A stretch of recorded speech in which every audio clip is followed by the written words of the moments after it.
হযরত আবু বকরকে সঙ্গে করে নিয়ে রাসূলুল্লাহ মিসফালার ভিতর দিয়ে জাবালে কেদোয়ার উপর দিয়ে গাড়ে সরে চলে গেলেন। সূর পাহাড়ে ছোট্ট একটা জায়গার মধ্যে, একটা কুপড়ির মধ্যে, একটা গুহার মধ্যে তিনি আশ্রয় নিলেন।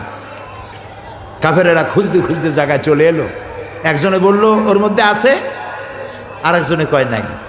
একজনে কয় আছে, আর একজনে কয় নাই। হযরত আবু বকর বলছেন, ইয়া রাসূলুল্লাহ, আমরা তো ধরা পড়ে গেছি।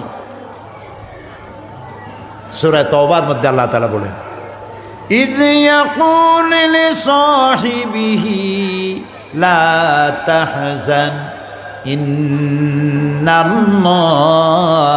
মা'ানা।